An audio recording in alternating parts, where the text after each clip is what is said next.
This is Robyn Leslie again with onlytheinspired.com, and I have the beautiful Miss Sherese Shy-Holmes with me today, coming to us from Chicago. So let's find out a little bit more about her. So in a couple of minutes, describe who you are and how you help people.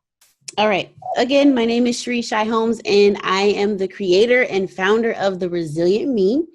And mainly what I focus on is just being like an accountability coach, a mindset coach to help women achieve their goals mentally, financially, and physically. So that's my area of the genius zone, where I get the most results. And I'm most excited and happy to work in that capacity.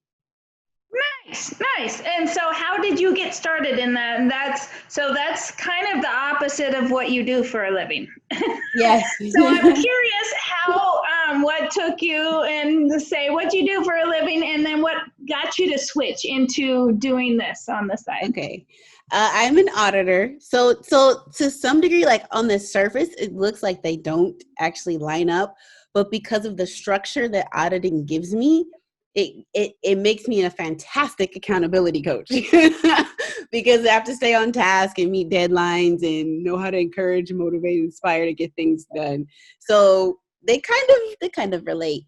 But this journey has been a bit long, but I would say the turning point for me happened when I was going through divorce. And I think the way the divorce came about, it was actually during the financial crisis. So this happened like 2008-ish.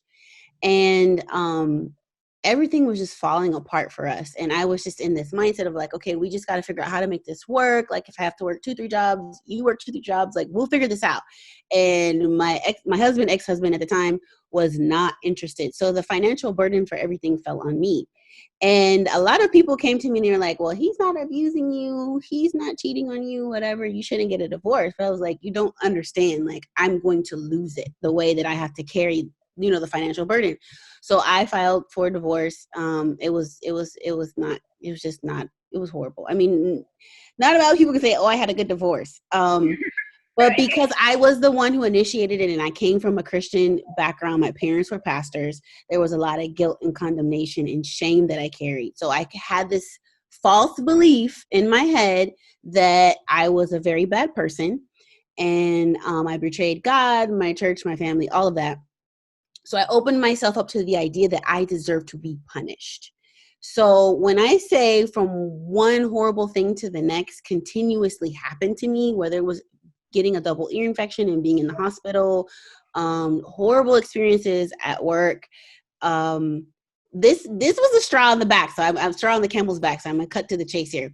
I was living with 4 girls at the time. We were roommates and we were all like late 20s.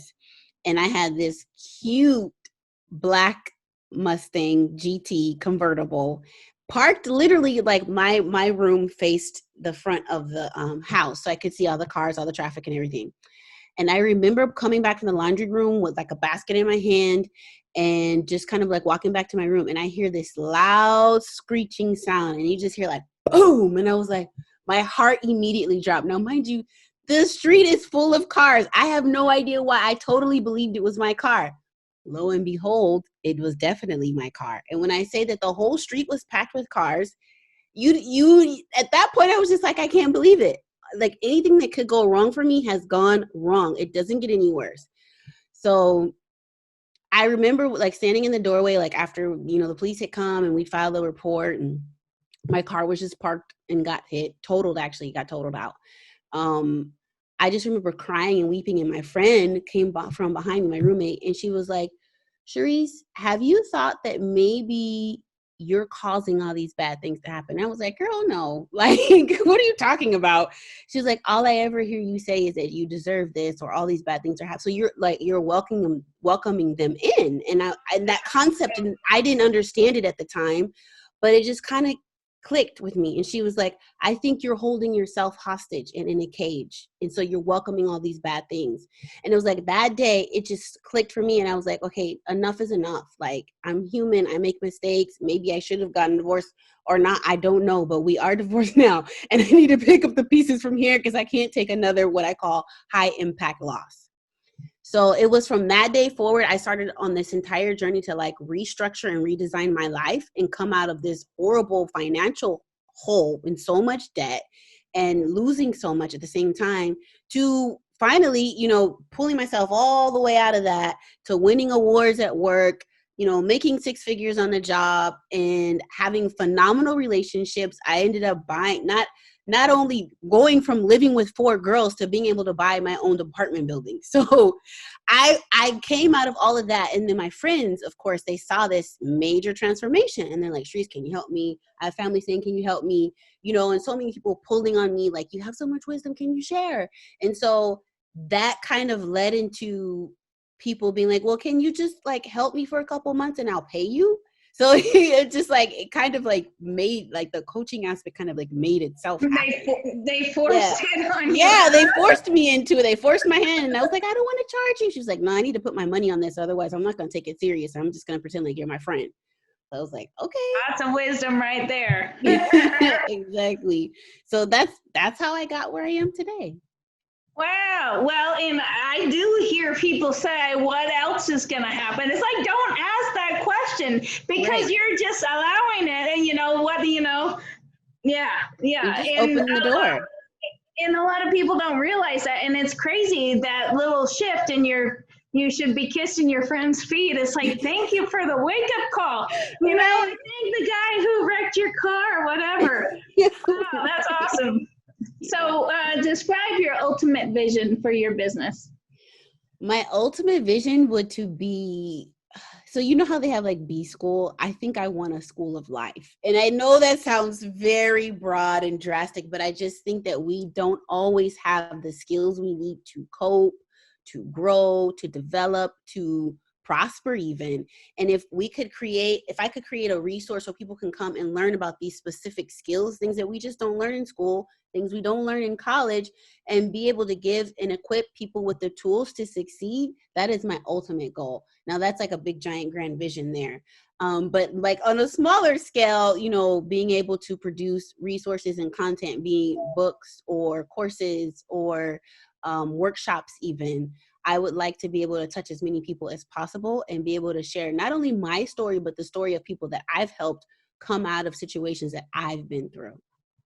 So Right. That's my overall goal. Yeah. No, and I love it. And I love your big goal. I'm a big goal person myself. But so if your parents don't teach you that stuff, you know you're not going to learn it in school. You know you're not going to learn it in college. It is our responsibility to go out there and learn that stuff. But it would be wonderful if there was a place where people knew I could go here, I could learn these skills. And yes, I love that vision that you have. I think the saying, you don't know what you don't know, is extremely applicable to life in general, because you think that you have all the resources and tools and you're like plowing away and you're working so hard and you're grinding. I have people that I know right now that like, I went the way I was supposed to. I got the degree, but I keep losing my job. You know, I just can't get ahead. And I'm like, sometimes, especially in friendships, I don't want to overstep and be like, well, this is what you need to do, and let me give you this advice. So I try to back down and just sprinkle it a little bit as I go. But I know so many people like that. And it's not that you didn't do the right thing. You just don't know what you don't know. And we can just start with your limiting belief right there. So it's that kind of stuff. I didn't know that. Nobody taught me about limiting beliefs when I grew up. Like, it's something that I had to run head on into the wall to figure out. And I would like everybody to know this without having to run into the wall to figure it out. Exactly. But some of us, unfortunately, have to hit that wall before, you know, and you try and teach your teenagers, right? If you can listen to what I'm teaching you, you could avoid all of this headache. They're like, no, I got this. I'm smarter than you. I mean, I won't lie. I was obviously one of those persons. My mom used to say a hard head makes for a soft butt. I say a hard head makes for a soft head when you're an adult. Finally, you just break and be like, okay, I will listen. What is it I need to know right now? So many people have been in your shoes. I love that you're being so honest about that. That's awesome. So what was the hardest thing for you to overcome when starting your business? The belief that I was worthy. especially when I was doing so much for free, especially, you know, for friends and family. Maybe some people would be like, oh, I'll pay you, whatever. But um, being able to command what you believe you're worth, first you have to believe that you're worth something. And that's a big hurdle to get over. Like, why would people listen to me? Why is my story important? I've had multiple people tell me you need to write about your story. And I'm just like, you know, okay, like the other 1,000 people who did, and their books went, you know, nowhere. And I don't want that to be me, and just all this negative self-talk, you know? And I was like, I have to get over myself. I have to get over this ego that if it doesn't land at #1 on Amazon, like I suck. Like those are all, again, limiting beliefs. Those are like really hard that you have to work through. And I don't think you work through them and they're like, yeah, I arrived, I'm good. Like you're always going to run into those in some area of your relationships, your life, your business. And it's like, okay, a heart check, you know, what's my heart posture here right now? What resistance am I running up against, and what is the belief connected to it? It's almost like finding resistance is a gift because you get to unlock more of yourself in those moments. So I hope I answered the question. Well, Tony Robbins calls it CANI, constant and never-ending improvement. You know, because as long as we're growing, there's going to be lessons that we need to learn, and then you grow wisdom and experience after those. Yes, so it's part of it. Sometimes it's painful. Exactly. Growing pains are real. So I'm curious on this next question. It sounds like you have at least part of it. So some people do, some people don't. So do you have the support of a network of friends or family that are saying, go for it, go out there and do this, or you decide this is something I feel I need to do, I'm going to do it even if everybody says it's the dumbest idea ever? I have a lot of support, and it feels like a lot of people have been waiting on me, which I know a lot of people don't get to experience that, but my family has always spoken greatness over my life since I was a young child. My friends, anything that I do, they're like, share, like, you know, everybody's like, look at this, my awesome friend, go do her coaching and accountability. Like she helped me, you know, lose weight or this and that. So I definitely find that so invaluable, especially when I first got started. And then there are some areas of my life where my family or friends are just like, oh, that's cute.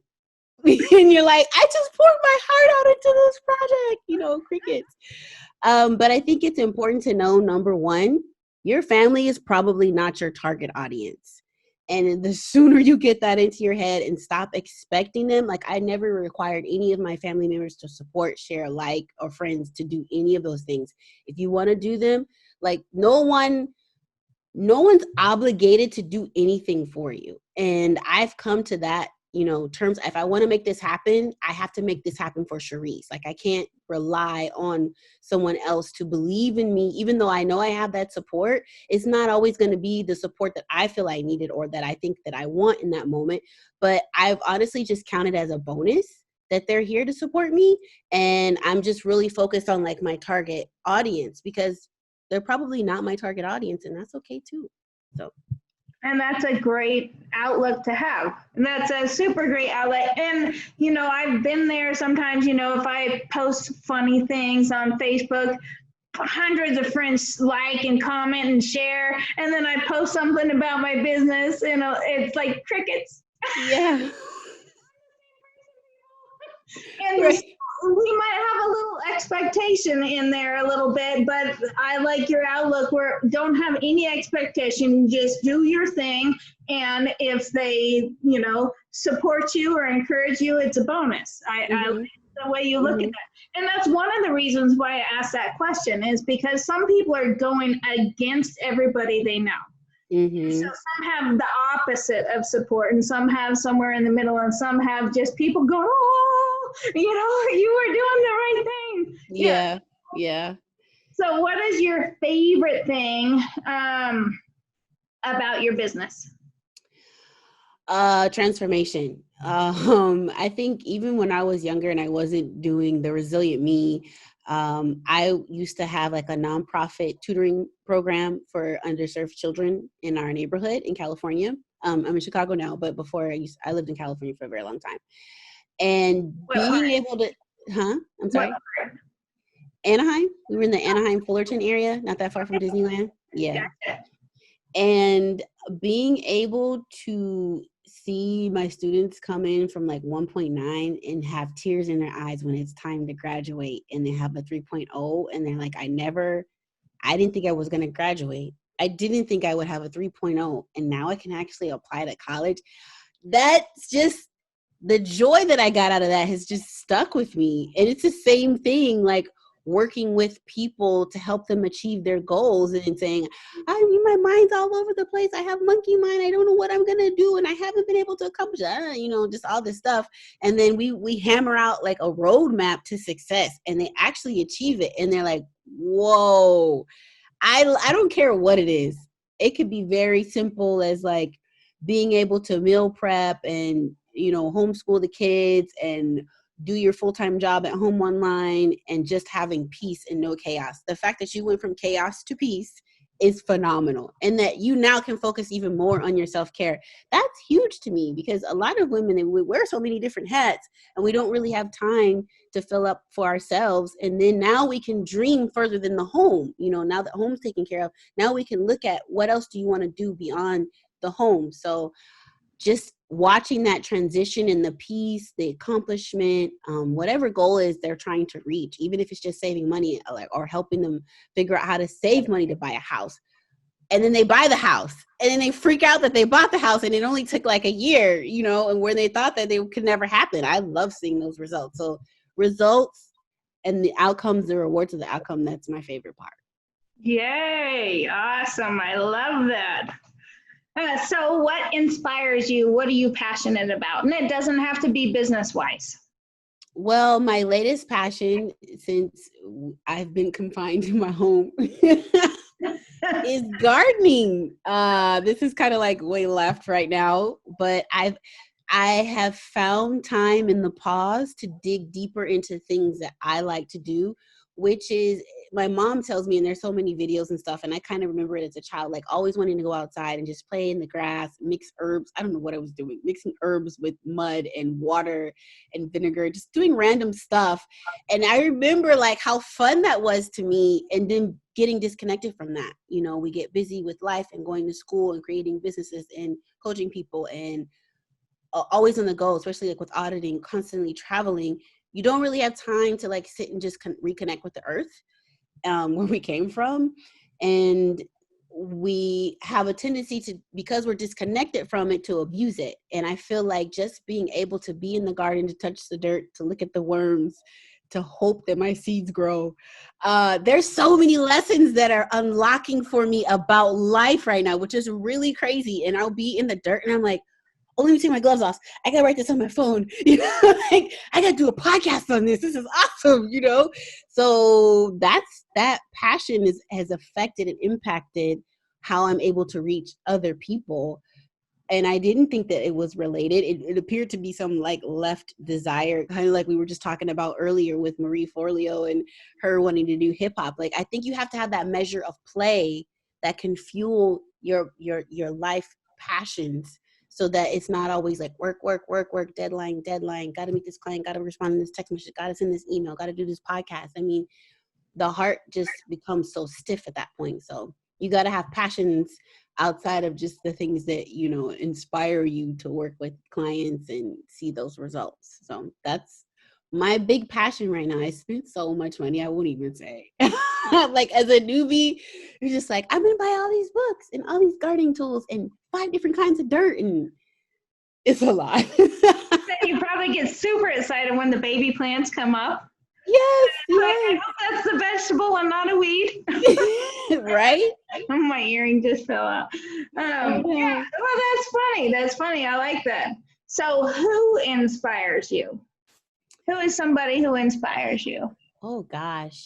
I would say my grandpa just recently passed away, and my grandparents, my grandma's alive, but my grandparents definitely inspired me. I think the foundation that they laid in the home, it was second to none. They gave my generation an opportunity. They gave my mom and, my uncle and my aunts an opportunity that isn't always present and available, especially to African Americans. And then our parents were able to lay an even stronger foundation to create what I am now able to live. And that inspiration alone, just like my grandfather worked at UPS for like 25 years, retired when he was like 50. My grandma and I say we because we used to live with them off and on, especially when I was really, really young. My grandparents lived in like a predominantly white neighborhood. So them coming in, it's like the first Black African American family was a little tumultuous at the time. But even in the church that we went to also was predominantly white. And my grandfather was like the very first African American pastor on staff there, first African American to make it on the board. So that is so inspiring to me, because sometimes you can feel like the small steps that you make and you take don't mean a lot, but they do. And it's impacted me and how I speak up and how I choose to be present in the moments. And it's like when you have such a strong foundation to stand on, your confidence is not shaken easily. You're like, if he can do all this, surely I can toughen up and get even more done. And then I didn't finish the sentence. My grandma owned her own salon in a predominantly white neighborhood too, and did very well. And I think she had her salon for like 20 years. So at that time when they were coming through, that was like unheard of. So it's just having that legacy is so inspiring. And I mean, my grandpa used to tell me too before he passed, like, I'm so proud of you. I'm so proud of you. Might I add that I'm probably the favorite grandchild. I'm just kidding. I hope none of my cousins hear this. But I would have to say they have been the most inspiring to me overall, just hearing their stories of how, like, my grandma, her parents, they were sharecroppers and they were picking cotton. She was like, I hated doing that. She's like, I used to sleep on my mom's bed. Like, the bags were so long and huge that she was like, she could actually lay down and go to sleep as a kid on the bag, and her mom wouldn't notice. And then she'd be pulling the bag, and then she'd be like, get up! I can't believe you're sleeping.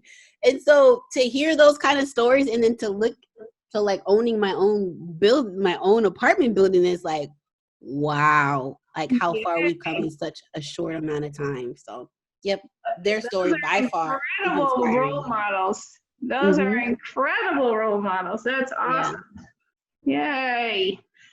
So, big question. If you could leave one tip or one golden nugget for the people listening, and it was the only thing you could share and the only time you had to say it, what would it be? Double down on self-care in times of crisis and turmoil. By far.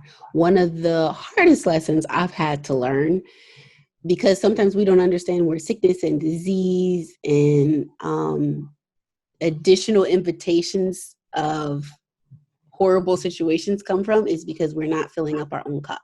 And if I don't fill up my own cup, I can't help you. I can't help the person next to me. I can't show up on my job. I can't help my kids. I can't help my spouse until I take care of me. Self-love, self-acceptance, self-care. Double up on self-care in times of crisis, because that's usually the first thing to go. And I've been like talking, with all the riots going on and the whole situation, with George Floyd and the social injustices, a lot of people around me, I'm like, are you working out? Are you meditating? Are you journaling? No, but I've been crying. Okay, I need you to get back into your self-care routine. We have to continue. You need a restorative practice. There's a reason why. We cannot help anyone until I'm full. So that would be my number one piece of advice to share. And it's, that whole situation going on is such a sad thing. So what would you say to those people who feel guilty about self-care? I actually do have some people that I know that are like that. And I would say, and this might hurt, this might be a big ouch for you, so take a deep breath after I say this and then just release it. We have a tendency to care about other people more than we care about our own self. And that is a very big problem, because I can't love you fully, wholly, and completely beyond how much I love myself. I can't give you something that I haven't given myself. So the guilt that's there, it probably started from childhood. Let's just be honest. And whether it was like, I'm the oldest, so there was a lot of lead, share, be the example, don't think about yourself, your brothers and sisters, all of that. It's drilled into your head to help other people before you help yourself. But in that feeling guilty, you have to realize you're never going to be able to help anyone beyond how much you help yourself. Like if you truly love people the way you say you do, and you really want to show up for your kids or your husband, or, at work or in your business, like you're doing them a disservice by not taking care of you first. And the sooner you can understand that, like, I'm actually showing up short for them, and I could show up so much more powerfully if I just engage with me first, that you just like, whoosh, look at what I'm giving now. Can you imagine when I actually fill up myself? Mm-hmm. If you kind of like reframe your perspective to it, because there's nothing wrong with you being energized by helping other people. There's definitely nothing wrong with that. But if you just reframe it to know I can help other people better and in a greater capacity if I fill up myself, then use that. Whatever you got to do, fill up yourself though. Yeah, well, because if you're falling apart because you're spreading yourself so thin and you haven't given back to yourself or taken care of yourself, slept, and give yourself good nutrition and stuff like that. If you're falling apart, you're not going to be able to help anybody. Yeah, one of my favorite images on Instagram is I've seen this image and it's always been written out. When you're on the airplane and they give you the whole drill of what you're supposed to do in the event of some accident or something happens and the pressure drops in the cabin. The first thing they tell you to do is put your mask on first before you help children or other people. Because if you're losing oxygen and you're trying to help everybody else with their mask, you probably won't make it. And I remember that in times of crisis, like, okay, as much as you want to reach out and check on everybody and call and make sure they're good, make sure you're spending time for yourself, because I'm going to be so drained, I might not even be able to help you at some point. So I keep that in the forefront of my mind. Put your own oxygen mask on first and then assist others. Yes, I love that. You are such a bright, shining light. Thank you. So adorable. You are as well. So is there anything else you wanted to share? I know you have a freebie that you want to give away. Is there anything else you want to share besides that? I would just say in this time, with it being from 1 week to the next, you have no idea what's coming or going or happening, to stay grounded. Again, self-care is so important in this time, in this season, and being connected to your loved ones, your friends, your family, having that support group. Like, I know some of us might still, like Chicago is still not come out of lockdown, so to speak. We phased a little bit, but right when we were about to come out, it went crazy over here. So we ended up getting a curfew and all that. So it went backwards. So having the moment of self-care is the most impactful thing that I've been able to hold on to these last 3 months or so. So I hope that everyone is able to go to my website, which is www.theresilient.me. And as soon as you get onto the website, the pop-up will say, hey, do you want to get your free self-care guide and 30-day planner? Please get it. It's free, okay? And it's got some good, juicy tips on there and what to do. And I believe it's the very last page or second to last page. There's a 30-day planner, which gives you a self-care activity to do for the next 30 days. And some of it includes just unplugging, like just get off social media, just take a break, take a breather, turn off your phone, put it on airplane mode. I don't know what, but I've had to do that a couple days this week myself. So I've got tons of tips in there. Huh? Go outside, play in the garden. Yes, I've been doing that too. I have to be very careful because 6 hours can go by fast for me in the garden. I'm just like, oh my God, this is amazing. Oh wait, I was supposed to be back in the house. So the website is the Resilient, RESILIENT.me. And go there. Right on the front page is the opt-in for the self-care freebie, and then look for that 30-day planner also. So yes. I so much appreciate you coming here today and sharing and being vulnerable. So many people have been through what you have been through, with the struggles with 2008 and just being buried in feeling like nothing but negative crap is happening. And then, yes, the wake up call. And thank goodness your friend kind of, Yeah. what are you doing? I think that's so important. And there's a lot of us. We all at one point need a wake up call. And so I appreciate you being vulnerable and sharing. And thank you for being here.